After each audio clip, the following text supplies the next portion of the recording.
यानी पेट का संबंध भी दिमाग से है।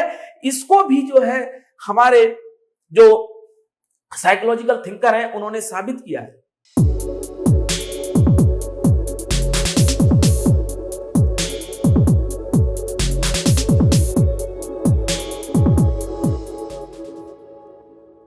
हेलो फ्रेंड्स, आप सभी लोगों का बहुत बहुत स्वागत है प्लूटस आईएएस में। मित्रों, दोस्तों, आज मैं आपके सामने एक ऐसा टॉपिक लेके आया हूं जिसका योगदान ना सिर्फ यूपीएससी हमारे एग्जाम में बल्कि जीवन के सभी पहलुओं में कहीं ना कहीं जुड़ा हुआ है। तो इसके लिए मैं आपके सामने कुछ सिद्धांत लेके आऊंगा और उनका जवाब भी कुछ सिद्धांत, कुछ प्रिंसिपल से दूंगा। तो इसमें हम लोग शुरुआत करते हैं एक सिद्धांत जो आपके सामने लिखा हुआ है, मर्फीज लॉ। मर्फी लॉ में क्या कहा गया है? आप जिस चीज से ज्यादा डरोगे वो जरूर होगी। The more you fear something, the more will happen. आप जिस चीज से ज्यादा डरोगे वो चीज जरूर होगी। अब ये क्या कहने का प्रयास कर रही है? इस लाइन में क्या कहने का प्रयास किया जा रहा है? इस बात में ये कहने का प्रयास कर रहा है कि हमारे दिमाग का एक भाग होता है एमिगडाला। यदि हम वहां तक पहुंच गए या फिर वो थोड़ा सा ज्यादा कार्य कर रहा है तो फिर क्या होगा? ओवर थिंकिंग आएगी और यहां से कहीं ना कहीं समस्या बढ़ती है। तो ये प्रॉब्लम को सॉल्व कैसे करेंगे और इसके पीछे कौन कौन से कारण हैं इसको भी समझते हैं। इसके साथ साथ एक समस्या को और लेते हैं। वो समस्या कौन सी है, या एक सिद्धांत को और लेते हैं जिसका नाम है फॉकलैंड लॉ। तो एक सिद्धांत की और चर्चा करते हैं जिसका नाम है फॉकलैंड लॉ।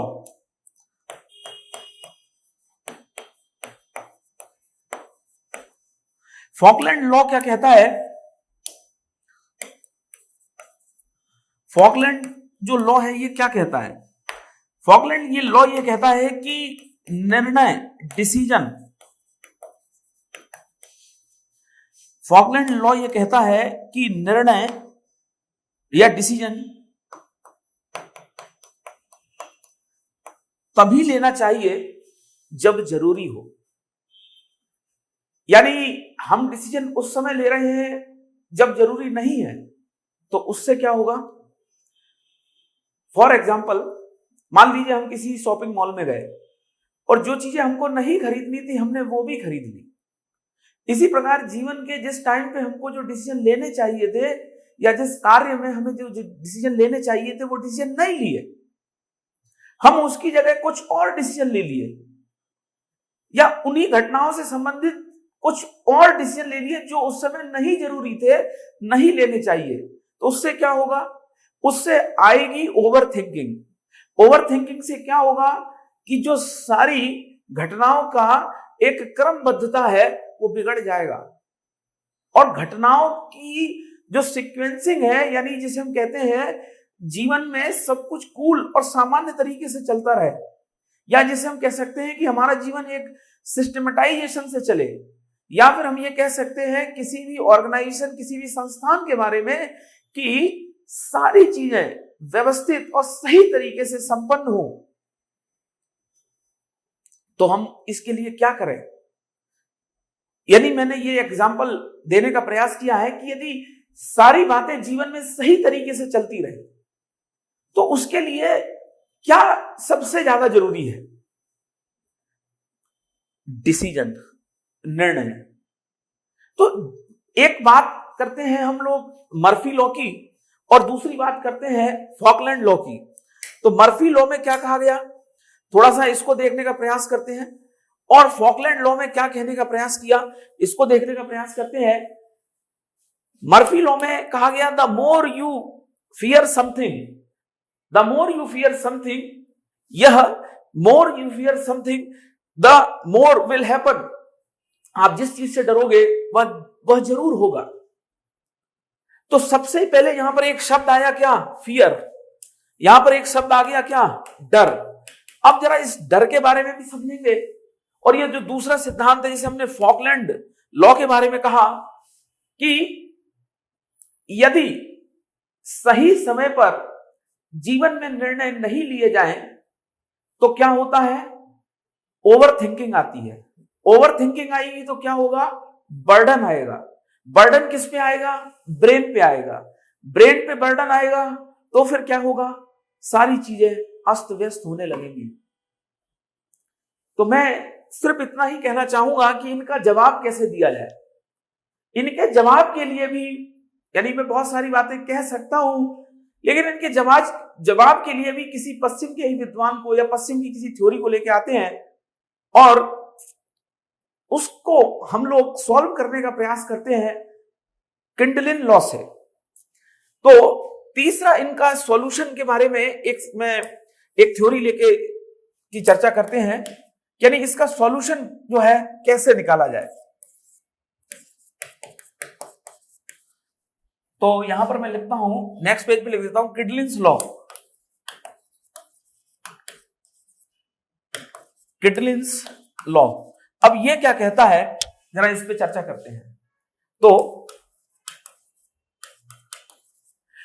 किडलिन्स लॉ ये क्या कहता है, देखिए। तो किडलिन्स लॉ तो एक जो है सॉल्यूशन है, इसके साथ साथ हम इसमें बहुत सारी चीजें जोड़ेंगे। तो बात यह आती है कि जब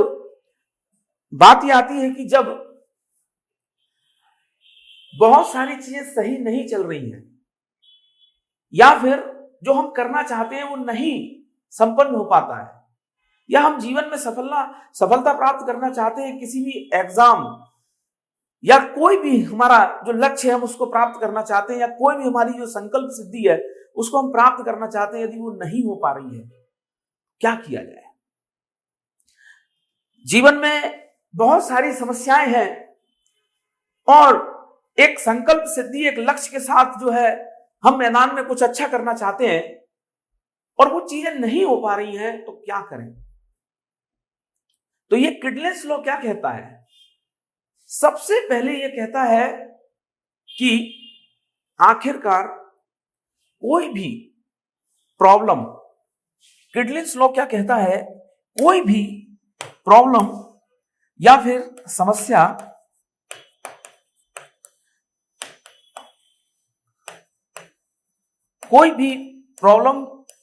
जो है, कोई भी हमारे जीवन में समस्या है, कोई भी प्रॉब्लम है, उसको लिख देने से आधी समस्या हल हो जाएगी।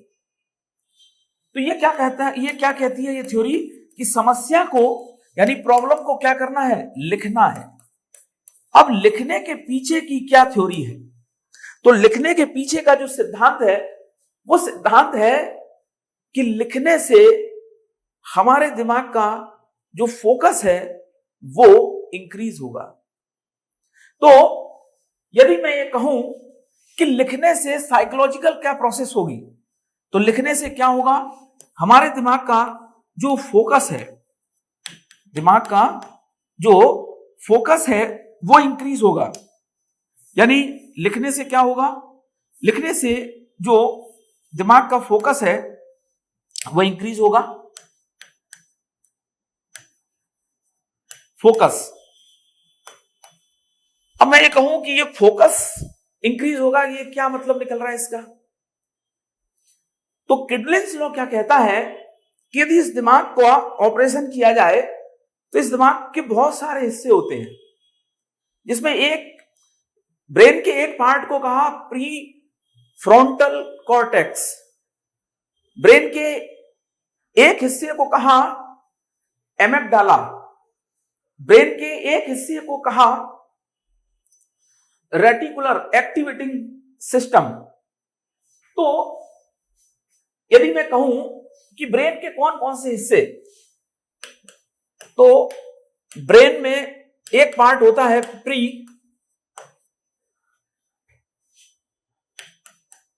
प्रीफ्रंटल कॉर्टेक्स, एक पार्ट होता है reticular activating system, RAS, reticular activating system.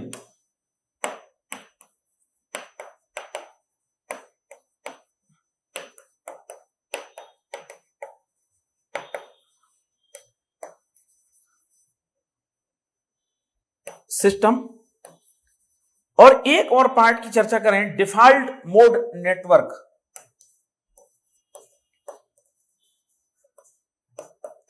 Default mode network. तो मैंने अभी ये कहा कि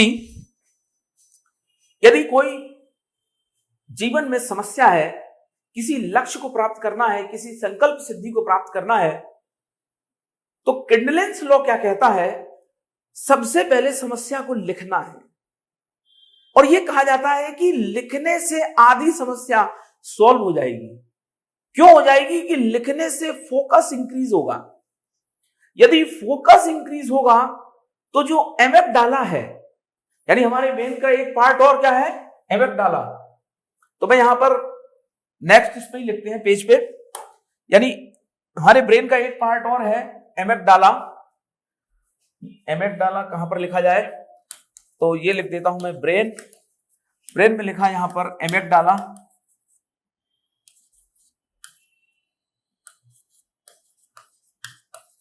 ब्रेन में एक पार्ट लिखा प्री फ्रंटल कॉर्टेक्स, एक पार्ट लिखा जो है default mode network. Default mode network. अब यदि मैं कहूं ये एमिगडाला क्या करता है, ये जो एमिगडाला है ये नेगेटिव थॉट्स देता है। ये एमिगडाला क्या करता है, ओवर थिंकिंग करता है। ये एमिगडाला क्या करता है, हमें अपने जो लक्ष्य है उससे भटकाने की कोशिश करता है। ये एमिगडाला क्या करता है, बहुत सारी जो विकृतियां हैं उनको पैदा करता है। तो मैं यदि कहा कि जो किंडलेंस लॉ में जो बात कही गई है, या इससे पहले जो हमने मर्फी लॉ और फॉकलैंड लॉ के बारे में पढ़ा था, कि जो समस्याएं हैं जीवन में, उन समस्याओं को यदि दूर करना है तो सबसे पहले क्या करना पड़ेगा, प्रॉब्लम को लिखना पड़ेगा। तो सबसे पहले क्या किया, समस्या को लिखा। तो समस्या को लिखने से क्या होगा, समस्या को लिखने से आधी प्रॉब्लम सॉल्व हो जाएगी। समस्या को लिखने से क्या होगा, फोकस इंक्रीज होगा। फोकस इंक्रीज होगा। अब फोकस इंक्रीज होगा तो क्या होगा, ये जो एमिगडाला है ये क्या होगा, डिक्रीज होगा। एमिगडाला का जो पार्ट है ब्रेन में वो क्या होगा, धीरे धीरे वो डिक्रीज होगा। और फोकस बढ़ने पे क्या होगा, दिमाग का, ब्रेन का एक एरिया होता है जिसे हम क्या कहते हैं, प्री फ्रंटल जो है कॉर्टेक्स। तो ये जो प्री फ्रंटल कॉर्टेक्स है ये क्या होगा, ये होगा इंक्रीज। तो यहां पर लिख देता हूं मैं, ये इंक्रीज होगा, ये इंक्रीज होगा, और ये क्या होगा, डिक्रीज होगा। ये होगा इंक्रीज और ये क्या होगा, डिक्रीज होगा। तो प्री फ्रंटल कॉर्टेक्स क्या होगा, ये होगा इंक्रीज ब्रेन में, ये इंक्रीज होगा, और एमिगडाला डिक्रीज होगा। जब प्री फ्रंटल कॉर्टेक्स दिमाग में बढ़ेगा तो क्या होगा, ये दिमाग जो है एक रिलैक्स मोड पे जाएगा। और ये दिमाग जब एक रिलैक्स मोड पे आएगा तो ब्रेन का ही एक और सिस्टम डेवलप होगा जिसे कहा डिफॉल्ट मोड नेटवर्क। क्या कहा जिसे, डिफॉल्ट मोड नेटवर्क। तो ये जो डिफॉल्ट मोड नेटवर्क है ये क्या करेगा, एक प्लेटफॉर्म तैयार करेगा। क्या करेगा ये डिफॉल्ट मोड नेटवर्क एक प्लेटफॉर्म तैयार करेगा। ये क्या करेगा, एक प्लेटफॉर्म जो है वो तैयार कर देगा। अब कैसा प्लेटफॉर्म तैयार होगा, ये डिफॉल्ट मोड जो नेटवर्क है ये ऐसा प्लेटफॉर्म तैयार करेगा जिसके माध्यम से ये जो हमारा जो ब्रेन है ना, इस ब्रेन में सॉल्यूशन आने लगेंगे। तो ये जो पार्ट है प्री फ्रंटल कॉर्टेक्स, इसे कहते हैं लॉजिकल, क्या कहते हैं, लॉजिकल सॉल्यूशन देता है। ये क्या करता है, ये कॉग्निटिव जो है भाग को पूरा करता है। क्या करता है, ये कॉग्निटिव जो पार्ट है, कॉग्निटिव जो प्रोसेस है उसको क्या करता है, संपन्न करेगा। ये जो प्री फ्रंटल कॉर्टेक्स है ये क्या करेगा, ये जो है सॉल्यूशन पे जाएगा। क्या करेगा? सॉल्यूशन जो है वो देने का प्रदान करेगा।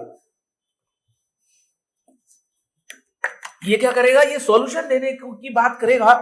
ये क्या करेगा? ये प्लानिंग देने की बात करेगा। ये योजनाएं जो है तैयार करेगा। तो मैंने क्या कहा आपसे कि जब हमने मर्फी लॉ और फॉकलैंड लॉ के बारे में समझा कि when you fear more you will happen, जो है दिस विल हैपन मोर। आप जिस चीज से डरोगे वो ज्यादा होगा। आप ज्यादा सोचोगे तो ज्यादा एमेगडेला में क्या होगा? डोपामीन बनने लगेगा। आप ओवर थिंकिंग करोगे तो ब्रेन में ओवरबर्डन आने लगेगा। और इन सारी परिस्थितियों से क्या होगा? सारी जो हमारी संकल्प सिद्धियां हैं, या जो हमारा लक्ष्य है, या हम जिस एग्जाम में सफलता प्राप्त करना चाहते हैं, कहीं ना कहीं वो स्थितियां बिगड़ने लगेंगी, या हमारे जीवन की या किसी भी क्षेत्र की जो घटनाएं हैं वो कहीं ना कहीं क्या हो जाएंगी? इन सीक्वेंस हो जाएंगी। अब उसके लिए क्या सॉल्यूशन लाया गया? कैसे समाधान प्राप्त किया जाए? किंडलिन लॉ से। और किंडलिन लॉ से क्या कहा गया कि आधी समस्या तभी सॉल्व हो जाएगी जब उस प्रॉब्लम को लिख दोगे। तो सबसे पहले क्या करना है? प्रॉब्लम को क्या करना है? लिखना है। तो समस्या को लिखने से आधी समस्या सॉल्व हो जाएगी। अब समस्या को लिखा तो क्या होगा?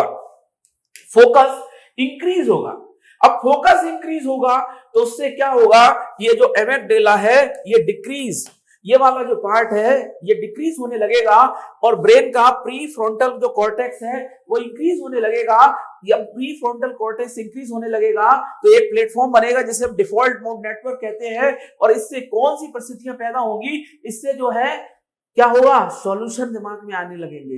इससे क्या होगा? इससे जो है हमारा लॉजिकल जो ब्रेन वाला पार्ट है वो काम करना प्रारंभ करेगा। इससे जो है हमारी कॉग्निटिव जो दिमाग की चीजें हैं वो प्रोसेस में और आगे बढ़ने लगेंगी। इससे जो है लॉजिकल, कॉग्निटिव, सॉल्यूशन, इससे जो है जो प्लानिंग वाला पार्ट है वो आगे बढ़ने लगेगा। अब धीरे धीरे मान लीजिए एक सॉल्यूशन आया उस प्रॉब्लम के लिए, तो पता है ये डिफॉल्ट मोड नेटवर्क कहेगा अरे यार इससे ये भी तो अच्छा सॉल्यूशन हो सकता है।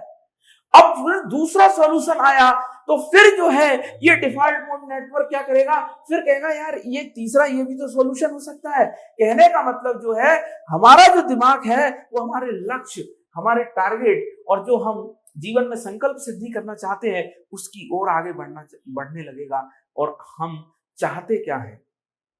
हम जीवन में यही तो चाहते हैं कि जो हम इस दिमाग से सोचें वो इस मन से ना करें। यानी जो हम इस दिमाग से सोचें और जो हमने एक लक्ष्य या संकल्प सिद्धि का फैसला लिया है वो हमारा दिमाग उसकी ओर आगे बढ़े। अब तीसरी बात इसमें मन की आ जाती है। तो मन के लिए तो मैं एक वीडियो पहले बना चुका हूं। यदि मैं यहां पर मन को नहीं लेके आऊंगा, ठीक है, यहां पे सिर्फ ब्रेन की बात करूंगा, लेकिन मैं फिर भी एक बात कहने का और प्रयास करूंगा कि किंडलिन्स लॉ के जो सॉल्यूशंस है, कहा कि भाई सॉल्यूशन कैसे मिलेगा? तो सॉल्यूशन मिला प्रॉब्लम को लिखने से। लिखने से क्या हुआ? फोकस बढ़ा। फोकस बढ़ने से क्या हुआ? फोकस बढ़ने से ये जो एमेगडेला है ये क्या हुआ? डिक्रीज हुआ। फोकस बढ़ने से ये जो प्री फ्रंटल कॉर्टेक्स है ये क्या हो गया? इंक्रीज होने लगा। ब्रेन का जो हमारा पार्ट है ये एक्टिव होने लगा, जिससे क्या होने लगा? एक प्लेटफॉर्म, एक नेटवर्क बना, जिसे क्या कहा? Default mode network. इन परिस्थितियों से क्या होने लगेगा? इन परिस्थितियों से जो हमारे दिमाग की लॉजिकल क्षमताएं हैं, जो हमारे दिमाग की प्लानिंग वाला पार्ट है, जो सॉल्यूशन वाली बातें हैं, जो कॉग्निटिव बातें हैं, ये एक्टिवेट होने लगेंगी। और जब एक डिफॉल्ट मोड नेटवर्क में वाला हिस्सा जब ब्रेन का एक्टिव होना चालू होगा तो क्या आएंगे? सॉल्यूशन। और सॉल्यूशन आएंगे तो फिर जो है डिफॉल्ट मोड नेटवर्क कहेगा कि यार इससे अच्छा ये भी तो सॉल्यूशन हो सकता है। तो कहने का मतलब यह है कि अब हम राइट पाथ वे पर आगे बढ़ गए। अब मैं बात करने का प्रयास करूंगा कि केवल यहीं पर पूरा सॉल्यूशन मिल जाएगा, नहीं। यानी ये तो था एक पार्ट। अब एक थ्योरी और है जिसमें कहा गया है कि हमारे 3 ब्रेन होते हैं। हमारे पूरे शरीर में 3 ब्रेन होते हैं। वो थ्योरी में क्या कहा गया कि हमारे शरीर में 3 ब्रेन होते हैं। अब कहा गया कि जो हमारी ह्यूमन बॉडी है उसमें 3 ब्रेन होते हैं, यानी ये एक साइकोलॉजिकल थिंकर है, उनके द्वारा ये बात कही गई है कि जो है हमारे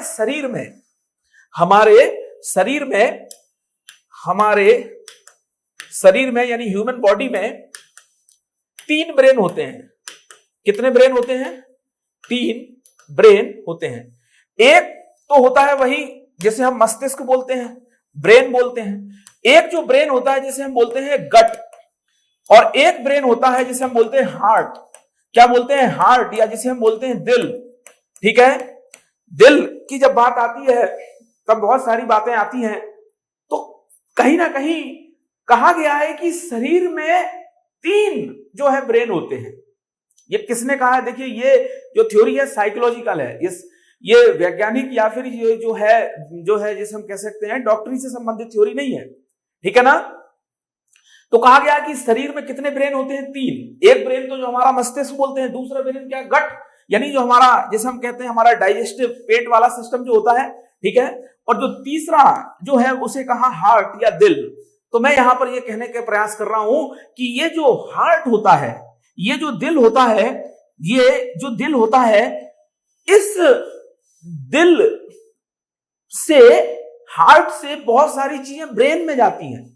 इस हार्ट से बहुत सारी चीजें कहां जाती है?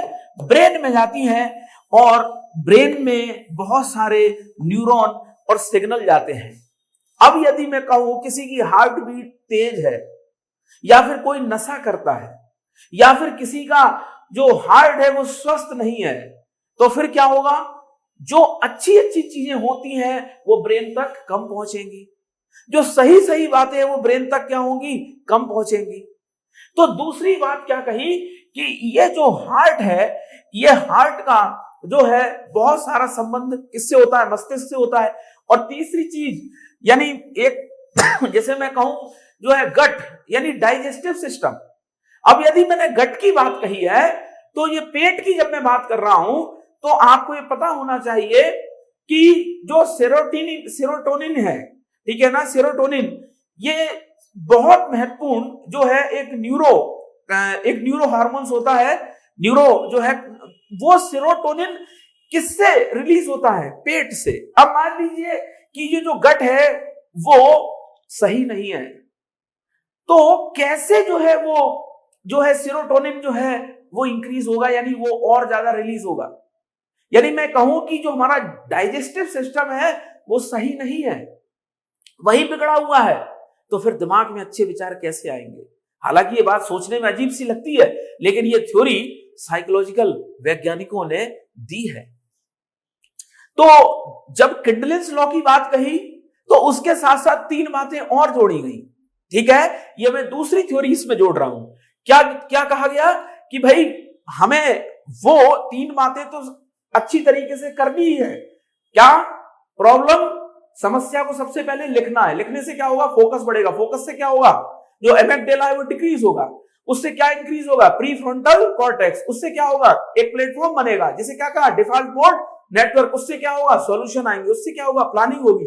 उससे क्या होगा? लॉजिकल पार्ट एक्टिवेट होगा, और उससे जो है एक प्रकार से जिसे कहें पॉजिटिविटी, सकारात्मकता बढ़ती जाएगी। लेकिन क्या इनसे सब कुछ जो है सफलता प्राप्त हो जाएगी? नहीं। उसके साथ साथ हमें इस थ्योरी पे भी काम करना पड़ेगा। यानी हमारे शरीर में 3 ब्रेन माने गए हैं। एक ये मस्तिष्क है, दूसरा ये दिल है, और तीसरा गट है।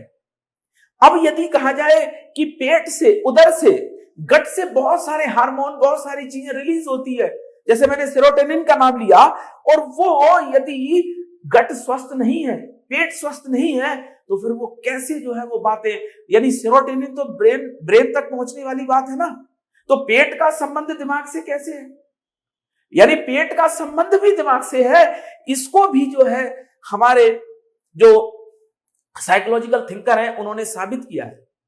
दिल का संबंध भी ब्रेन से है, क्योंकि यदि हार्ट बीट्स तेज है, यदि हार्ट सही तरीके से काम नहीं कर रहा है, यदि कहीं ना कहीं बार बार जो जिसे हम कह सकते हैं एक प्रकार से एंजाइटी जैसी कुछ चीजें होती है, तो ब्रेन में अच्छे सिग्नल या अच्छे हार्मोन्स, या जिसे हम कहते हैं जो यहां से बहुत सारी चीजें जो ब्रेन में पहुंचती हैं वो सही तरीके से कैसे पहुंचेंगी।